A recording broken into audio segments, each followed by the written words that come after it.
അതുപോലെ തന്നെ ഒരു ഞായറാഴ്ച ദിവസം നമ്മൾ വീട്ടിൽ തന്നെയാണ്. അപ്പോൾ എന്തായാലും ഇന്നൊരു യൂസ്ഡ് കാർ സീരീസ് പിടിച്ച് കളഞ്ഞേക്കാന്ന് വെച്ച്. കാരണം നിങ്ങളെല്ലാവരും തിരക്കുന്ന അല്ലെങ്കിൽ അത്യാവശ്യം നല്ല ക്വാളിറ്റി ഉള്ള കുറച്ച് യൂസ്ഡ് കാർസ് എല്ലാം കൂടെ ഒന്നിച്ച് വന്നിട്ടുണ്ട്. ഇങ്ങനെ സ്ഥിരം ഈ ഒരു കാഴ്ച കാണാൻ പറ്റത്തില്ല. കാരണം വാഹനങ്ങൾ വന്നാൽ അപ്പം തന്നെ സെയിലായി പോകുന്നതുകൊണ്ട് തന്നെ നമുക്കൊരു കളക്ഷൻ ആയിട്ടൊന്നും കാണിക്കാൻ സാധിക്കാറില്ല. പക്ഷേ ഇപ്പോൾ ഞാൻ ഈ ഒരു പിടിച്ച പിടിയാലെ തന്നെ കുറച്ച് വാഹനങ്ങൾ അടുപ്പിച്ചിട്ടിട്ടുണ്ട്.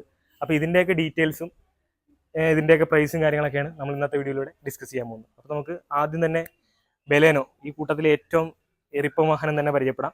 ഇത് 2019 മോഡൽ ആൽഫ ഓട്ടോമാറ്റിക് ആണ്. അക്കാലത്ത് വന്നിരുന്ന CVT ട്രാൻസ്മിഷൻ വരുന്നൊരു മോഡലാണ് നമ്മളിവിടെ നിന്നുള്ളത്. അതുകൊണ്ട് തന്നെ ആൽഫയാണ് ഏറ്റവും ടോപ്പ് എൻഡ് വേരിയൻ്റ് ആണ്. Tinted glass, push button start, keyless entry, auto climate AC, കമ്പനിയുടെ തന്നെ ജെനുവിൻ സീറ്റ് കവേഴ്സ് ഒക്കെ ആഡ് ചെയ്തിട്ടുണ്ട്. 35,000 കിലോമീറ്റർ ഓടിയിട്ടുള്ളൂ. സെക്കൻഡ് ഓണർഷിപ്പ് ഇരിക്കുന്ന ഉഗ്രം വാഹനമാണ്. പിന്നെ നമ്മൾ പ്രൈസ് ആസ്ക് ചെയ്യുന്ന ഏകദേശം 6.5 ലക്ഷം രൂപയാണ്. പ്രൈസ് നെഗോഷ്യബിൾ ആണ്. താല്പര്യമുള്ളവർക്ക് കോൺടാക്ട് ചെയ്യാം. ഇനി നമുക്ക് ടൈപ്പ് 2 സ്വിഫ്റ്റ്, എക്കാലത്തും ഔട്ട്ഡേറ്റഡ് ആകാത്തൊരു ഡിസൈനാണ്. മോഡിഫൈ ചെയ്യാനൊക്കെ ഇതിലും പറ്റിയൊരു സ്വിഫ്റ്റ് വേറെ ഉണ്ടോ എന്ന് തന്നെ സംശയം തോന്നുന്ന രീതിയിലുള്ള സാധനമാണ്. നല്ല ഉഗ്രം വീൽസും കുറച്ചൊന്ന് ലോവർ ചെയ്ത് ആഫ്റ്റർ മാർക്കറ്റ് ടെയിൽ ലാംപ്സ് ഒക്കെ കയറ്റി ഒന്ന് ഡീക്രോം ഒക്കെ ചെയ്ത് ബാഡ്ജിങ് ഒക്കെ റിമൂവ് ചെയ്യുമ്പോഴത്തേക്കും വാഹനത്തിൻ്റെ പ്ലാനങ്ങ് മാറും. ഇത് 2012 ആണ്. ഇപ്പോഴും നല്ല റീസെയിൽ വാല്യൂ ഉള്ള മോഡലാണ്. കാരണം സിംഗിൾ ഓണർഷിപ്പിൽ നിൽക്കുന്ന വെറും 73,000 കിലോമീറ്റർ മാത്രം ഓടിയ പെട്രോൾ എഞ്ചിൻ വരുന്ന VXA എന്ന വേരിയന്റിൽ നിൽക്കുന്ന വാഹനമാണ്. ഇതിൻ്റെ നമ്മൾ പ്രൈസ് ഏകദേശം ഫൈനൽ പ്രൈസ് ആണ്. ഒരു 3,400,000 നമുക്ക് ഫൈനലാക്കി കൊടുക്കാം. പിന്നീട് പോളോ കംഫർട്ട് ലൈനാണ്. 2018 ഡിസംബർ മോഡലാണ്. ഇതിൻ്റെ ഡീറ്റെയിൽ പറയാൻ ചെറിയൊരു ബുദ്ധിമുട്ടുണ്ട്. കാരണം അത് ഏകദേശം അഡ്വാൻസ് ആയി നിൽക്കുവാണ്. പിന്നീട് നമ്മൾ വരുമ്പോൾ ടൈപ്പ് 2 സ്വിഫ്റ്റ് കണ്ടതിന് ശേഷം ടൈപ്പ് 3 നമുക്ക് വരാം. ടൈപ്പ് 3 വരുവാണെങ്കിൽ 2020 ഡിസംബർ മോഡലാണ്. VXA എന്ന വേരിയന്റിലേക്ക് 83,000 കിലോമീറ്റർ. അത് സിംഗിൾ ഓണർഷിപ്പ് ചെയ്യുന്ന ഹൈ ക്വാളിറ്റി വാഹനമാണ് നമ്മളിപ്പോൾ കാണുന്നത്. ഇതും പക്ക നീറ്റ് കണ്ടീഷനാണ്. നിങ്ങൾക്ക് എടുത്തിട്ടൊന്നും ചെയ്യാനായിട്ടില്ല. നിലവിൽ നമ്മൾ ഇതിൻ്റെ ഫുൾ ക്ലച്ച് അസംബ്ലി മാറിയിട്ടുണ്ട്. ഫ്രണ്ട് സസ്പെൻഷൻ കാര്യങ്ങളൊക്കെ ചേഞ്ച് ചെയ്ത് ഓയിൽ ചേഞ്ച് ഒക്കെ കംപ്ലീറ്റ് ചെയ്ത് പക്കയാക്കി ഇട്ടിരിക്കുകയാണ്. ഇനി വരുമ്പോൾ ബഡ്ജറ്റ് കുറഞ്ഞവർക്ക് വേണ്ടി ഒരു ഡിസയർ, അതും അക്കാലത്ത് ട്രെൻഡിങ് ആയിട്ട് വന്നൊരു കളറാണ്. ആഡിലൊക്കെ മൊത്തം ഈ കളറാണ് കൊടുത്തിരുന്നത്. ചെറിയ ഡിക്കി വരുന്ന മോഡലാണ്. VXA ആണ്. പെട്രോൾ എഞ്ചിൻ വരുന്ന 94,000 കിലോമീറ്റർ ഓടിയ സിംഗിൾ ഓണർഷിപ്പ് ഇരിക്കുന്ന ഇന്റീരിയറൊക്കെ ഒരു ബ്രാൻഡ് ന്യൂ കണ്ടീഷൻ എന്ന് തന്നെ പറയാം. അത്രയും കണ്ടീഷൻ ഇരിക്കുന്ന ഒരു ഡിസയറാണ് അവിടെ കിടക്കുന്നത്. അതിൻ്റെ പ്രൈസ് വരുന്നത് 265 ആണ്. അതുപോലെ തന്നെ ടൈപ്പ് 3 സ്വിഫ്റ്റ്, അതിന് 2020 ഡിസംബർ 83,000 ഓടിയ സിംഗിൾ ഓണർഷിപ്പ് ഇരിക്കുന്ന വാഹനത്തിൻ്റെ പ്രൈസ് വരുന്നത് 5,45,000 രൂപയാണ്. അപ്പം ഈ ലൈനപ്പിലുള്ള വാഹനമെല്ലാം നമ്മൾ കംപ്ലീറ്റ് ചെയ്ത് ഇനി നമുക്ക് കുറച്ച് പ്രീമിയം കാറ്റഗറിയിൽ അതുപോലെ തന്നെ ലോ ബഡ്ജറ്റ് ഓട്ടോമാറ്റിക് നോക്കുന്നവർക്ക് പറ്റിയൊരു വാഹനം കൂടെ നമ്മുടെ കിടപ്പുണ്ട്. അപ്പോൾ അതുകൂടെ നമുക്ക് ജസ്റ്റ് ഒന്ന് നോക്കാം. അപ്പോൾ ഈ കൂട്ടത്തിലെ കൊമ്പനെയാണ് നമ്മൾ ഇന്ന് പരിചയപ്പെടാൻ പോകുന്നത്. അതും ബ്രാൻഡ് ന്യൂ കണ്ടീഷൻ ഇരിക്കുന്ന ടൈഗൂൺ ഓട്ടോമാറ്റിക്, അതും ലോ കിലോമീറ്റർ, വെറും 8,000 കിലോമീറ്റർ മാത്രം ഓടിയ വാഹനമാണ് നമ്മുടെ ഇവിടെ നിന്നുള്ളത്. അത് കംപ്ലീറ്റ് ഹിസ്റ്ററി അവൈലബിൾ ആണ്. ഇപ്പോഴും വോക്സ്വാഗൺ അണ്ടർ വാറണ്ടി നിൽക്കുന്ന മോഡലാണ് നമ്മുടെ ഇവിടെ നിന്നുള്ളത്. അപ്പോൾ ഇതിൻ്റെ ഒരു ഡീറ്റെയിൽഡ് വീഡിയോ ഞാൻ ഓൾറെഡി നമ്മുടെ ചാനൽ ചെയ്തിട്ടുണ്ട്. കാണാത്തവരൊന്ന് ചെക്കൗട്ട് ചെയ്ത് കഴിഞ്ഞാൽ ഇതിൻ്റെ കംപ്ലീറ്റ് ഡീറ്റെയിൽസ് നിങ്ങൾക്ക് അറിയാം. പുതിയ വാഹനത്തിൻ്റെ ഓൺ റോഡ് പ്രൈസിൽ നിന്ന് നേരെ 5 ലക്ഷം രൂപ വിലക്കുറവ് നിങ്ങൾക്ക് ഇവനെ സ്വന്തമാക്കാം. അപ്പോൾ നമുക്ക് അടുത്ത മോഡലിലോട്ട് പോകാം. അടുത്തതിലോട്ട് വരുമ്പോൾ ഓൾട്ടോ K10 ആണ്. അതും ഓട്ടോമാറ്റിക് ആണ്. 2017 VXA എന്ന വേരിയന്റിൽ വരുന്ന പെട്രോൾ എഞ്ചിൻ വരുന്ന വാഹനമാണ്. 70,000 കിലോമീറ്റർ ഓടിയിട്ടുണ്ട്. ഇതിൻ്റെ പ്രൈസ് വരുന്നത് 320 ആണ്. അത് നെഗോഷ്യബിൾ ആണ്. അപ്പോൾ ഈ ഒരു 3 ലക്ഷം രൂപ പ്രൈസ് റേഞ്ചിലൊക്കെ ഓട്ടോമാറ്റിക് വാഹനം, അത് നല്ലത് സിംഗിൾ ഓണർഷിപ്പ് എടുക്കാൻ ആഗ്രഹിക്കുന്നവർക്ക് തീർച്ചയായിട്ടും കോൺടാക്ട് ചെയ്യാം. ഒരു പോറൽ പോലും ഇല്ല, ഹൈ ക്വാളിറ്റി തന്നെ നിൽക്കുകയാണ്. ഇനി അതേപോലെ തന്നെ ഈ ഒരു മഴക്കാലത്തും ഏത് വേനൽക്കാലത്തായാലും നിങ്ങൾക്ക് ഒരു കാറെന്ന സ്വപ്നം യാഥാർത്ഥ്യമാക്കണമെങ്കിൽ തീർച്ചയായിട്ടും ഹ്യുണ്ടായി ഇയോൺ ഒരു ഉഗ്രൻ ഓപ്ഷനാണ്. 2011 ലാസ്റ്റ് മോഡലാണ്. 26 ലാസ്റ്റ് വരെ പേപ്പറും കാര്യങ്ങളൊക്കെ ക്ലിയർ ആണ്.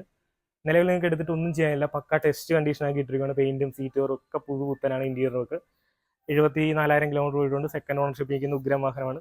അപ്പോൾ നമുക്കൊരു ഓഫർ പ്രൈസ് കൊടുത്തേക്കാം. 1,4 ലക്ഷം രൂപ ഉണ്ടെങ്കിൽ നിങ്ങൾക്ക് ഇവനെ ഇറക്കിക്കൊണ്ടുപോകും. അപ്പോൾ ഈ കിടക്കുന്ന മോഡൽസിനൊക്കെ ലോണും അവൈലബിൾ ആണ്. ഇയോൺ ഒഴിച്ച് ബാക്കി എല്ലാത്തിനും നമുക്ക് ഫിനാൻസ് സൗകര്യം അവൈലബിൾ ആണ്. അപ്പോൾ കൂടുതൽ ഡീറ്റെയിൽസ് ഒക്കെ അറിയാനായിട്ട് നിങ്ങൾക്ക് ഡിസ്ക്രിപ്ഷനിൽ കൊടുത്തിരിക്കുന്ന നമ്പറിൽ കോൺടാക്ട് ചെയ്യാവുന്നതാണ്. ഓരോന്നും ഓടിച്ചുകൂടെ നോക്കാം. സെലക്റ്റീവ് ആയിട്ടുള്ള മോഡൽസ് മാത്രമേ ഡ്രൈവ് ചെയ്യുന്നുള്ളൂ. എല്ലാം പോസിബിൾ അല്ല. വീഡിയോ ഒരുപാട് ലെങ്ത് ആയി പോകും. അപ്പോൾ നമുക്ക് എന്തായാലും ബലേനോ ഓട്ടോമാറ്റിക്, അതും CVT വരുന്ന വാഹനം നമുക്കൊന്ന് ഡ്രൈവ് ചെയ്ത് നോക്കാം. ഞാൻ പറഞ്ഞ പോലെ തന്നെ 2019 മോഡൽ 36,000 ചില്ലുവരം കിലോമീറ്റർ ഓടിയ സെക്കൻഡ് ഓണർഷിപ്പ് നിൽക്കുന്ന ആൽഫ എന്ന വേരിയൻ്റ് ആണ്. എന്തായാലും ഡ്രൈവിലോട്ട് ഇട്ടിട്ടുണ്ട്. ജസ്റ്റ് ഒന്ന് എടുക്കുകയാണെങ്കിൽ CVT ഗിയർ ബോക്സ് ഇഷ്ടപ്പെടുന്ന ധാരാളം പേരുണ്ട്. ഇപ്പോഴേ ഇറങ്ങുന്ന ബലേനോയിൽ AMD ആണ് വരുന്നത്. AMD കുറച്ച് കൂടെ ഫ്യൂൽ എഫിഷ്യൻ്റ് ആണെങ്കിലും CVT ഗിയർ ബോക്സ് ആണ് ഒരു ഓട്ടോമാറ്റിക്, ഒരു പ്യുവർ ഓട്ടോമാറ്റിക് ആയിട്ട് പലരും കാണുന്നത്. അങ്ങനെയുള്ളവർക്ക് ചൂസ് ചെയ്യാൻ പറ്റിയ ഒരു മോഡൽ തന്നെയാണ് നമ്മളിന്ന് സെയിലിനായിട്ട് കൊണ്ടുവന്നിട്ടുള്ളത്. ഒരു വണ്ടി വളരെ സ്മൂത്താണ്. എല്ലാവിധ ഫീച്ചേഴ്സും ഉണ്ട്. ഫുള്ളി ഫീച്ചർ പാക്ഡ് ആണ്. മിറർ ഫോൾഡിങ്ങും കാര്യങ്ങളും, keyless entry, push button start, എല്ലാ ഫങ്ഷൻസും വരുന്നുണ്ട്. ഓട്ടോമാറ്റിക് ആയതുകൊണ്ട് തന്നെ ലേഡീസിനൊക്കെ ഒരു നല്ലൊരു പ്രീമിയം ഹാച്ച് ബാക്ക് ഓൺ ചെയ്യണമെന്ന് ആഗ്രഹിക്കുന്നവർക്ക്, അതും ഈ റെഡ് ഒരു സ്പോർട്ടി കളറിൽ വരുന്നൊരു വാഹനം സ്വന്തമാക്കാൻ ആഗ്രഹിക്കുന്നവർക്ക് തീർച്ചയായിട്ടും ഒരു ഉഗ്രൻ ഓപ്ഷനാണ്. ബലെനോ RS ഒക്കെ കാണുന്ന പോലെ ഇരിക്കും ഒറ്റ നോട്ടത്തിൽ. കാരണം ഫ്രണ്ട് ഗ്രില്ലും കാര്യങ്ങളൊക്കെ ഡീക്രോം ചെയ്തിട്ടുണ്ട്, ഡ്യുവൽ ടോൺ ആണ് വരുന്നത്. അതുകൊണ്ട് തന്നെ വളരെ സ്പോർട്ടി ആയിട്ടുള്ളൊരു വാഹനം ആഗ്രഹിക്കുന്നവർക്ക് ഇതൊരു ഉഗ്ര മോഡൽ തന്നെ ആയിരിക്കും എന്നുള്ള കാര്യത്തിൽ യാതൊരു സംശയവും. അപ്പം എന്തായാലും നമുക്ക് ഇനി അടുത്ത വാഹനം ഡ്രൈവ് ചെയ്തിട്ട് അതെങ്ങനെ ഉണ്ടെന്ന് നോക്കാം. അടുത്തത് സ്വിഫ്റ്റൊക്കെ ഓടിച്ച് കാണിക്കാന്നാണ് വിചാരിച്ചത്. പക്ഷേ തൽക്കാലം ഇപ്പം ക്ലച്ച് വിട്ട് ഗിയർ മാറാൻ വയ്യാത്തതുകൊണ്ടും അത്ര ഇടക്കുന്ന ഇറക്കിയോ മെനക്കിടില്ല എന്ന് വിചാരിച്ച് ഞാൻ ഓർത്ത് ടൈഗും തന്നെ ഓടിച്ച് കാണിച്ചേക്കാം. കാരണം നമുക്ക് താല്പര്യം ഇങ്ങനെയുള്ള സാധനം ഓടിക്കാനാണ്. ഒരു രക്ഷയില്ലാത്ത പെർഫോമൻസ് ആണ്. പെർഫോമൻസ്, സേഫ്റ്റി, ലുക്കൊക്കെ ആഗ്രഹിക്കുന്നവർക്ക് ഇതിലും അപ്പുറത്തൊട്ടൊരു ചോയ്സ് വേറെ ഇല്ല. ഒരു കിട്ടിലും മിഡ് സൈസ് SUV തന്നെയാണ് വോക്സ്വാഗൺ ടൈഗോ. നമ്മൾ സ്പോർട്സ് മോഡോട്ട് ജസ്റ്റ് ഒന്ന് മാറ്റി ഒന്ന് ആക്സിലേറ്റ് ചെയ്ത് കഴിഞ്ഞാൽ നമ്മൾ വലിച്ചുകൊണ്ട് പോയുന്ന ഒരു പെർഫോമൻസ് നമുക്ക് ലഭിക്കും. പക്ഷെ ഒന്നും കാണിക്കാനുള്ള റോഡ് നമ്മുടെ ഇവിടെ ഇല്ലാത്ത മാത്രമേ ആകുള്ളൊരു പോരായ്മയുള്ളൂ. എങ്കിലും നല്ല രസമാണ്, നല്ല കിടിലൻ ഹാൻഡ്ലിംഗ് ആണ്. അടിപൊളിയായിട്ട് നമുക്ക് കൊണ്ടുനടക്കാൻ പറ്റിയ ഒരു ഉഗ്ര മോഡൽ തന്നെയാണ്. നമ്മുടെ കയ്യിൽ നിൽക്കുന്ന സാധനം. അതിൻ്റെ സ്റ്റിയറിംഗ് കൺട്രോളൊക്കെ തന്നെ നമുക്ക് ഡ്രൈവ് ഇത്രയും എൻജോയ് ചെയ്ത് നമുക്ക് ഓടിക്കാൻ പറ്റിയ ബ്രാൻഡ്സ് പൊതുവെ ജർമ്മൻ വാഹനങ്ങളാണ് നമുക്ക് നല്ലത്. നമ്മളിപ്പോൾ ഒരു ജപ്പാൻ വാഹനത്തിനൊക്കെ നേരെ കയറിയാൽ ഒരു കൊറിയൻ വാഹനത്തിനൊക്കെ നേരെ ഈ ഒരു ജർമ്മൻ എടുത്ത് ഓടിക്കുമ്പോൾ കിട്ടുന്നൊരു ഫീല് ഒന്ന് വേറെ തന്നെയാണെന്നാണ് പറയേണ്ടത്. ഇത് നിങ്ങൾക്കൊരു ബ്രാൻഡ് ന്യൂ ടൈഗോണൊക്കെ എടുക്കാൻ ആഗ്രഹിക്കുന്നവർക്ക് ഈ ഒരു 8000 കിലോമീറ്റർ ഓടിയ സിംഗിൾ ഓൺഷിപ്പ്, അതും അണ്ടർ വാറണ്ടി നിൽക്കുന്ന ഹൈലൈൻ എന്ന വേരിയന്റിൽ നിൽക്കുന്ന, അതും 6 സ്പീഡ് ടോർക്ക് കൺവേർട്ടർ ഓട്ടോമാറ്റിക്, ഇതൊരു 1 litre TSI turbo charge petrol engine വാഹനം നിങ്ങൾക്കൊരു ഉഗ്രൻ ഓപ്ഷൻ തന്നെയായിരിക്കും എന്നുള്ള കാര്യത്തിൽ യാതൊരു സംശയമില്ല. കണ്ട, ഇതാണ് ഇതിന്റെ പെർഫോമൻസ്. ഓൾട്ടോക്കേട്ടിന് ഓട്ടോമാറ്റിക് ഇന്ന് ആരും പ്രതീക്ഷിക്കാത്തൊരു സംഭവമാണ്. സത്യം പറഞ്ഞ് ഞാൻ തന്നെ വണ്ടടിച്ചു പോയി. ഈ വണ്ടി എടുത്തുകൊണ്ട് വരുന്നൊരു വരവ്, അതും നമ്മുടെ ഇടത്വ റൂട്ടിലായിരുന്നു. ഒരു രക്ഷയില്ല. 0 to 100 ഒക്കെ നിസ്സാര സെക്കൻഡ് കൊണ്ടാണ് വാഹനം അച്ചീവ് ചെയ്യുന്നത്. സത്യം പറയുന്നത് ലേഡീസിനൊക്കെ ഈസി ആയിട്ട് കൊണ്ടുനടക്കാവുന്ന ഒരു സിറ്റി കാർ. അത് ഓട്ടോമാറ്റിക് ആകുമ്പോൾ അതിന്റെ ഒരു സുഖം വേറെ തന്നെയാണ്. പക്ഷെ ഇതിന്റെ ഒരു എക്സോസ്റ്റ് നോട്ടും ആ ഒരു ഇനിഷ്യൽ പിക്കപ്പും 1 ലിറ്റർ നാച്ചുറൽ ആസ്പെക്ട് എഞ്ചിനാണ്. പക്ഷെ ഇതിന്റെ ഒരു ആ വെയിറ്റ് റേഷ്യോ, ആ ഗിയർ ബോക്സും ഈ എഞ്ചിനും ഒക്കെ കൂടെ ആകുമ്പോൾ ഒരു പക്ക ഡ്രൈവേഴ്സ് കാറാണ്. നല്ല ഹരം കൊണ്ട് ഓടിക്കാൻ പറ്റിയ രീതിയിലുള്ള ഒരു വാഹനം തന്നെയാണ് ഓൾട്ടോ. അതിൽ യാതൊരു സംശയമില്ല. കേട്ടനൊരു പ്രത്യേക സാധനം തന്നെയാണ്. അപ്പൊ നിങ്ങൾ ഈ ഒരു 3 രൂപ ബഡ്ജറ്റിൽ ഒരു ഉഗ്രൻ ഓട്ടോമാറ്റിക് നോക്കുന്നതാണ് നിങ്ങൾക്ക് തീർച്ചയായിട്ടും ഓപ്റ്റ് ചെയ്യാൻ പറ്റിയ മോഡൽ ഇത് ഓൾട്ടോ കേട്ടൻ തന്നെയാണ്. അതിൽ യാതൊരു സംശയമില്ല. അപ്പൊ ഉഗ്രൻ മോഡലാണ്. മാനുവൽ ട്രാൻസ്മിറ്റർ കൊണ്ട് തട്ടി നമുക്ക് അത്യാവശ്യം ഹരം കൊണ്ട് ഓടിക്കണമെങ്കിൽ അപ്പ് ഷിഫ്റ്റും ഡൗൺ ഷിഫ്റ്റ് ഒക്കെ ഈസി ആയിട്ട് ചെയ്ത് നമുക്ക് നല്ല അടിപൊളിയായിട്ട് കൊണ്ടു നടക്കാവുന്ന മോഡലാണ്. അപ്പൊ ഇതിന്റെ ബാക്കി ഡീറ്റെയിൽസ് നമ്മൾ ബാക്കിയുള്ള വണ്ടിയുടെ കൂട്ടത്തിൽ നമ്മൾ പറയുന്നതായിരിക്കും. ഇതിന്റെ മോഡലും കിലോമീറ്ററും ഡീറ്റെയിൽസ് ഒക്കെ. അപ്പൊ ഇതിന്റെ ഒരു ഡ്രൈവ് ക്വാളിറ്റിയാണ് നമ്മളിപ്പോൾ ഒന്ന് കാണിച്ചത്. അപ്പൊ ഈ കഴിഞ്ഞ മഴക്കാലത്ത് നമ്മുടെ ആ ഒരു സപ്പോർട്ടിങ് പാർട്ണർ കൂടെ ആയിരുന്നു ഇയോൺ. ഇതെല്ലാം മറ്റൊരു വാഹനമായിരുന്നു. ഞാൻ കുറച്ച് ദിവസം ഓടിച്ചിട്ട് നടന്നതാണ്. അപ്പൊ എനിക്ക് ഭയങ്കര പീസ് ഓഫ് മൈൻഡോടുകൂടി എടുത്ത് എവിടെ വേണേൽ പോവാം, എവിടെ വേണേൽ പാർക്ക് ചെയ്യാം. വളരെ ലൈറ്റ് ആയിട്ടുള്ള ക്ലച്ച്, ഗിയർ, അങ്ങനെയൊക്കെയുള്ള പല ഗുണങ്ങളുണ്ട്. വണ്ടി അണ്ടർ പവേർഡാണ്, കാര്യമൊക്കെ ശരി തന്നെ. 800 cc ഉള്ളൂ. പക്ഷേ ഫ്യൂൽ എഫിഷ്യൻസിയാണ് മെയിൻ ഘടകം.